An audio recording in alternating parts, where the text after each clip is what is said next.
Saya sengaja berdiri di tempat pintu ini untuk memulai pembahasan pada malam hari ini, yaitu bicara mengenai tahun baru.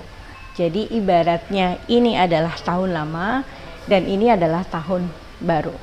Tanpa disadari kita saat ini sudah hampir menyelesaikan bulan Oktober 2020 ya. Artinya bahwa tinggal 2 bulan lagi kita akan meninggalkan tahun 2020. Dan umumnya orang biasanya sibuk untuk mempersiapkan perayaan tahun baru tersebut dan juga membuat resolusi-resolusi yang akan dilakukan di tahun tersebut ya.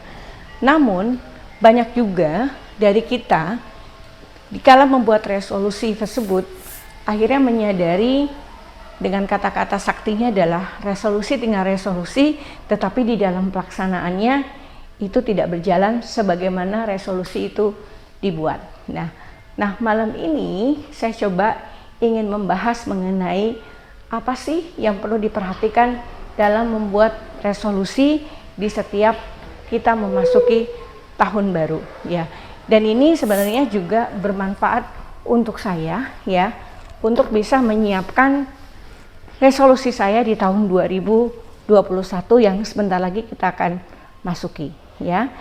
Oke, ada beberapa aspek yang bisa kita cermati ya. Yang pertama adalah kita coba lihat pencapaian kita di tahun ini itu apa yang paling baik ya. Prestasi apa yang kita raih di tahun 2020 ini yang paling baik, dan itu digunakan sebagai acuan untuk memulai membuat resolusi yang baru di tahun 2021 ya. Jadi coba kita ambil dari sekian banyak pencapaian yang kita lakukan di tahun 2020, itu kita pakai sebagai tolak ukur kita untuk membuat resolusi kita di tahun 2020 ya. Kemudian yang kedua, ada baiknya pada saat kita membuat resolusi tersebut, kita membuat sistem reward and punishment. Artinya, kalau target itu tercapai, kita memberikan apresiasi pada diri kita, dan sebaliknya apabila itu tidak tercapai, maka kita akan memberikan punishment pada diri kita ya. Kenapa ini harus dilakukan? Supaya kita konsisten ya. Karena pada umumnya ketika kita membuat itu sendiri, karena kita meyakini bahwa toh yang membuat kita sendiri, maka kita cenderung untuk tidak menaati apa yang telah kita buat ya. Kita coba tanya pada diri kita sendiri ya, aspek mana sih yang paling kita ingin capai di tahun 2021 ini. Jadi dengan kata lain, kita coba buat skala prioritas dari sekian banyak yang kita inginkan, itu mana yang paling prioritas yang kita harapkan ya.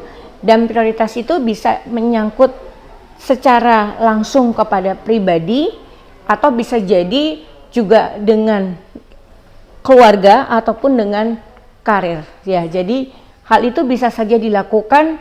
Lakukan pertanyaan pada diri kita sendiri, yang paling ingin dicapai di tahun 2021 itu apa ya.